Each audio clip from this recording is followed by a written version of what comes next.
Tocando el Cielo. Y ahora traemos con nosotros lo que es experiencia, la experiencia personificada.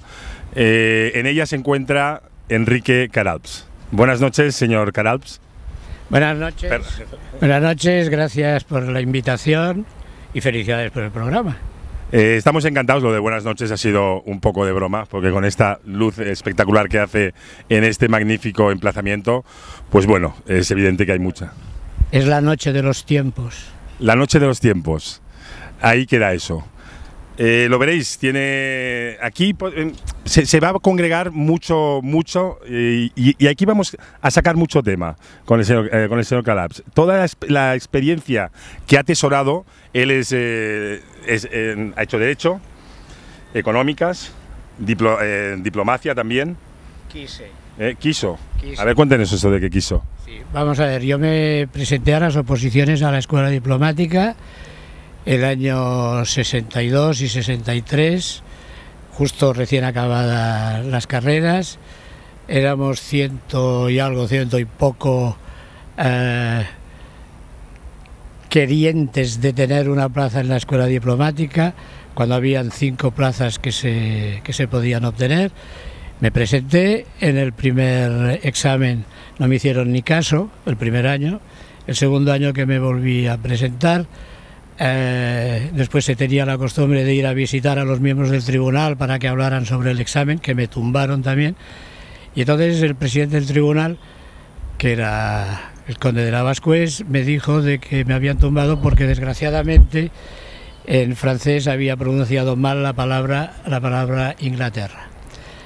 Bueno, ahí quedó, me dijo de que continuara porque era muy joven, etcétera. Efectivamente era de los más jóvenes de los que se presentaban, porque normalmente la gente se solía presentar a los 4 o 5 años de haber acabado la carrera. Yo quise presentarme enseguida para no perder más tiempo.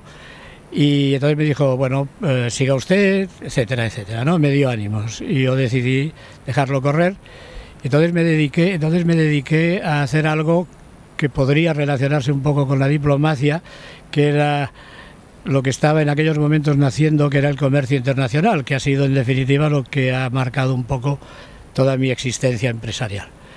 Y por cierto, al cabo de unos años, me encontré en el avión con el conde de Lavascués justo sentado a mi lado, volviendo yo de uno de los viajes de negocios que había hecho, y yo le recordé que había sido, dijéramos, alumno suyo, que lo que pasó en el examen, lo que él me dijo cuando me atendió en su casa y que a lo que me dedicaba. Y entonces le conté una anécdota, y es de que yo en los primeros viajes que hice siempre lo primero que hacía era contactar con el agregado de negocios de la Embajada Española o con las cámaras de comercio españolas en el exterior, y siempre en el momento del contacto me decían: es muy interesante lo que usted va a hacer. Lo que le pido, por favor, es que cuando termine su estudio del mercado nos haga un pequeño informe para poder tener datos sobre este mercado. Entonces, naturalmente, yo les dije, claro, yo el trabajo lo hago para mi empresa, no se lo hago para unos señores que me tendrían que haber ayudado ellos a mí, y no me han ayudado en absoluto porque no saben absolutamente nada de nada de nada. Y podría seguir con el de nada mucho tiempo, pero en fin. Muy bien, ya lo veis. Aquí también hay crítica, y muy clara. Fue profesor también en una escuela de negocios, ESEI concretamente, en la Plaza Adriano, donde este programa también tuvo el placer de estar emitiendo durante 8 meses con Jordi Estera, tanto padre como hijo, Jordi Estera, ¿no? Sí, yo estuve allí 3 o 4 años dando una clase semanal, más que una clase, una charla sobre la globalización, lo que podía significar. Entonces empezaba a ponerse de moda la palabra globalización, esto ya hace unos cuantos años, y yo la primera pregunta que les hacía a mis alumnos, que eran alrededor de 25 o 26 años, habiendo alguno de ellos acabado la carrera que hubieran estudiado, el primer día les preguntaba: ¿cuántos de vosotros leéis a menudo un periódico que no sea deportivo? Bueno, pues no levantaba la mano nadie en clase. ¿Cuántos de vosotros veis la televisión más o menos asiduamente? Las manos se levantaban, y muchas. Y entonces les preguntaba cuántos utilizaban Internet. Las manos seguían tan levantadas como con la televisión. Y entonces, cuando les preguntaba que por qué se conectaban a Internet, me decían entonces porque encontraban mucha información. Y yo les advertía del riesgo de la información de Internet, porque no es cuestión de encontrar mucha información, sino es cuestión de encontrar la información que interesa. Y eso no es tan fácil. Seguimos atesorando experiencia. Bueno, también creo que tuvo aspiraciones o clara tendencia dentro del mundo de la política. ¿Es cierto esto? Bueno, vamos a ver. Yo le dije un día a mi mujer que me gustaría ser político, y entonces ella me dijo que de ninguna manera, y como que quien manda, manda, pues no fui político. ¿No llegó a ser político por culpa de su mujer? No digo por culpa, la decisión fue mía. Lo de mi mujer fue un consejo, y creo que un muy buen consejo. Muy bien, pero aquí es donde nos vamos a centrar y aquí empieza lo que va a ser el caldo de la entrevista. Toda esa experiencia que hemos expuesto, ¿no?, con estas titulaciones y con estas docencias que también ha efectuado, pues ahora la está enfocando toda esa experiencia en un blog, concretamente Un imbécil consciente. Vamos a hablar sobre el imbécil consciente. ¿Quién es? Yo. El imbécil consciente soy yo. No es cuestión solamente política, hay otras cuestiones. El imbécil consciente es un blog que empecé, pues no sé, hace 3 o 4 meses aproximadamente, y que tiene varios apartados distintos. Uno que se llama Opinión, donde yo doy mi opinión sobre cualquier tema. Otro que se llama, por ejemplo, No me vendas esa moto, que es cuando alguien nos dice cualquier cosa que yo creo que me está intentando vender una moto, le digo que no se la compro. Otro que se llama Pregunta irreverente, que son preguntas que hago pues a políticos sobre todo a políticos, y que tienen educación, pero son irreverentes. Hay otro que se llama Agradecimientos, y entonces en el agradecimiento de momento solo hay una, que es un agradecimiento que hice al vicedirector de un medio de comunicación escrito muy importante en Cataluña, porque en una de sus editoriales dijo, repitiendo una frase que han dicho muchas personalidades, mucha gente desde hace mucho tiempo, que los únicos que no se equivocan nunca son los imbéciles. Yo no quiero decir con esto que me crea en posesión de la verdad, ni mucho menos. Pero bueno, es una frase que ha dicho mucha gente, y dicen aquello de que cuando el río suena es que agua lleva. Por otro lado, yo me di cuenta hace ya mucho tiempo de que los políticos, los medios de comunicación, muchas instituciones, nos están tratando a todos como imbéciles, como si fuéramos imbéciles. Y lo peor tal vez es que nos dejamos que nos traten como imbéciles. Y entonces yo les intento decir, con el título del blog, Un imbécil consciente, que sí, que me tratan como un imbécil, que dejo que me traten como un imbécil, pero que soy consciente. Y por lo tanto intento reaccionar un poco tarde, y por eso me siento indignado. Yo soy uno de los indignados, pero especialmente conmigo mismo, porque no he sabido reaccionar antes y porque lo estoy haciendo ahora de una forma que tal vez no es la más eficaz. Pero en fin, por lo menos reacciono y empiezo a quedarme tranquilo. Mire, el año 1904, Pío Baroja, en una tertulia en el Café de Levante, dijo algo así. No es que tenga Alzheimer, pero tal vez las citas no serán absolutamente exactas. Pero bueno, hizo una descripción de las clases de españoles y dijo que habían 7 clases de españoles, como los 7 pecados capitales, todos ellos relacionados con el saber. La última decía, aquellos, siempre refiriéndose a los españoles, que no sabiendo se aprovechan de los que no saben, o de los que saben menos. Y esos son, dijo entonces, 1904, hace un siglo y unos años, dijo entonces, y esos son los políticos y algunos que se llaman intelectuales, y yo añadiría hoy, seguramente, los tertulianos. En 1931, Pío XI, en su encíclica Quadragésimo Anno, vino a decir más o menos algo así, diciendo que era increíble, insostenible, falto de falta de ética que un grupo relativamente pequeño de personas, que son los que tienen el poder económico, fueran los que, cuando debieran insuflar lo que es la sangre en las venas de la economía, que es el dinero, lo insuflan cuando les da la gana y lo retiran cuando les da la gana. Y eso hace que se creen muchos problemas, que mucha gente no tenga lo que debiera tener para la mínima subsistencia, y todo eso concentrado en las manos de unos pocos. El año 50, una escritora, la señora Rosenbaum, que escribía con el seudónimo de Ayn Rand, dijo: cuando usted vea que en su sociedad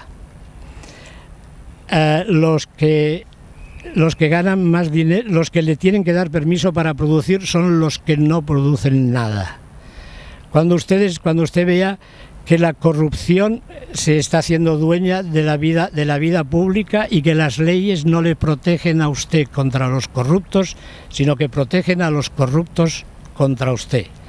Cuando usted vea que el dinero lo hacen no aquellos que producen, sino los que se benefician de favores, corruptelas, son, repito, los que ganan dinero, atención, porque eso quiere decir que su sociedad está condenada. Hemos hablado de 1904, hace un siglo y unos años, de 1931, casi hace un siglo, y de 1950, hace más de medio siglo.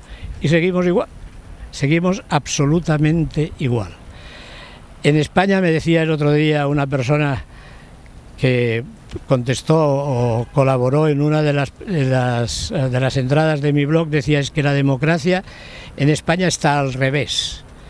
Es decir, no es democracia de abajo a arriba, como debiera ser, sino de arriba a abajo.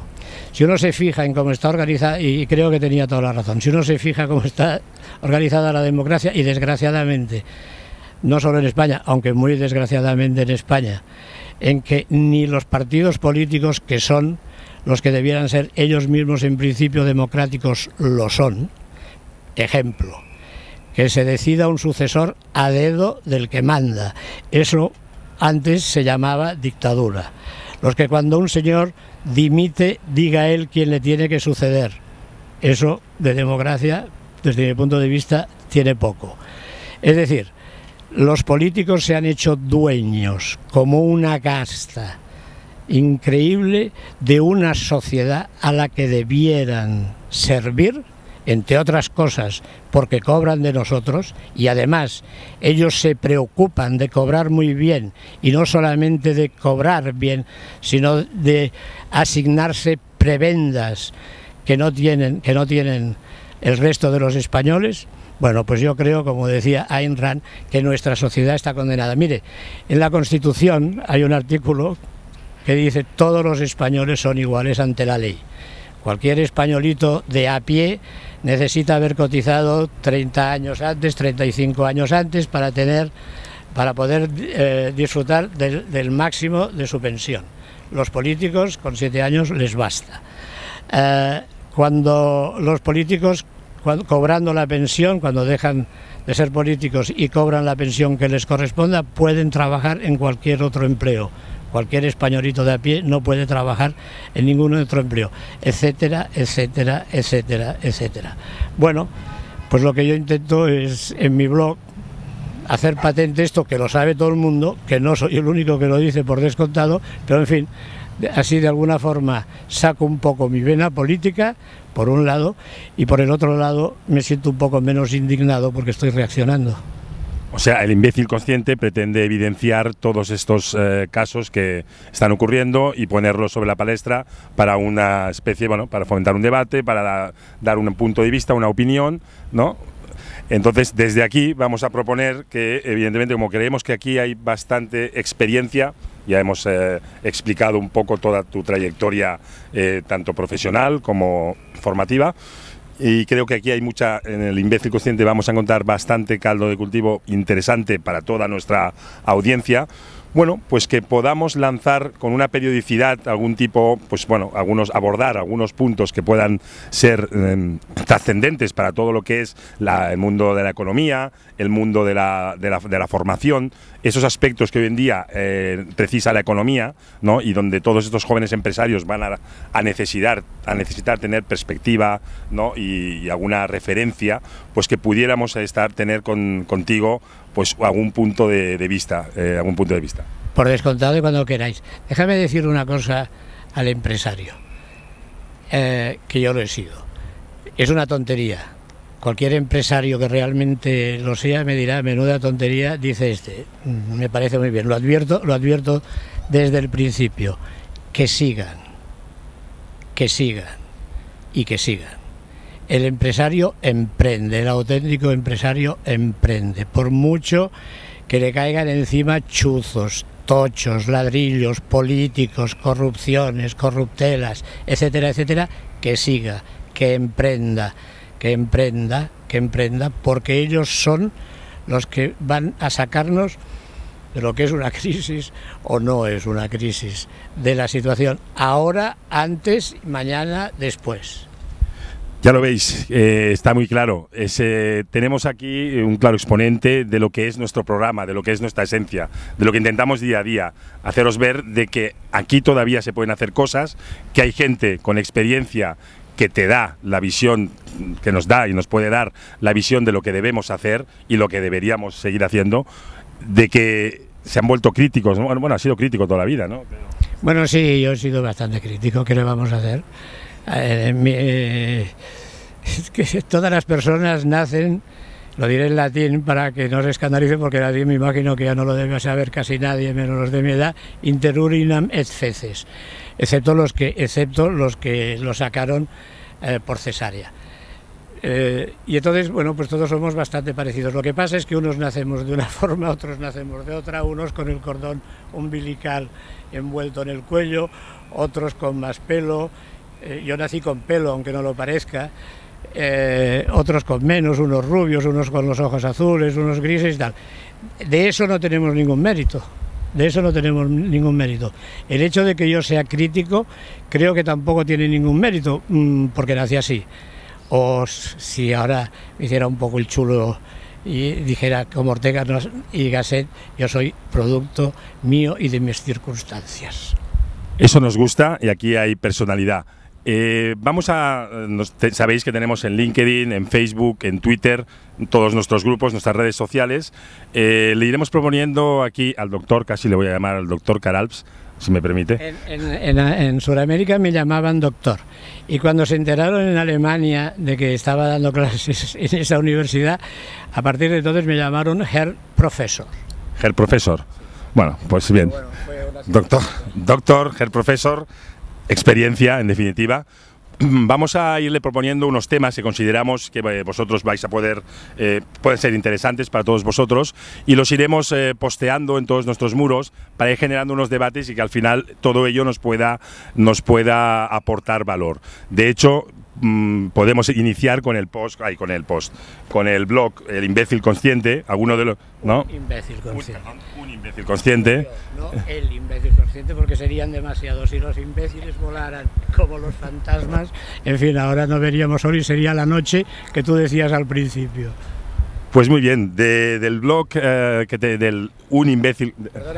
Perdona, como que has hablado de Facebook, de LinkedIn y de Twitter. Yo estoy en Facebook con el nombre Abunique.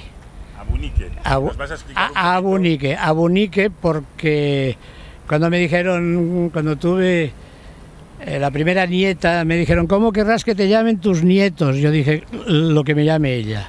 Entonces un día se despertó y me llamó Abunique. Entonces yo en Facebook me presento como Abunique. En Twitter me llamo Yahul. Yahul es una palabra hebrea que cuando Caín, después de haber matado a Abel, desesperado, arrastrándose por el desierto, todo el mundo le maldecía, nadie quería saber nada de él, un día se presenta ante Yahvé, Jehová, Dios, llamadlo como queráis, y le dice: siempre voy a estar así, siempre me voy a tener que arrastrar, nadie me va a aceptar, nadie me va a querer. Y Yahvé le contesta diciéndole en hebreo Yahul. Yahul quiere decir tú puedes, coma, si quieres. Pues en Twitter estoy con mi nombre, en Twitter estoy con mi nombre normal, Enrique Caralps Riera. ¿Qué le vamos a hacer? Ahí no, como que te hacen poner el nombre, pues lo pongo y punto. perfecto, pues ya lo habéis visto. Todo esto, sus perfiles, sus nombres, atesoran mucho que decir. Y esto no nos lo vamos a perder.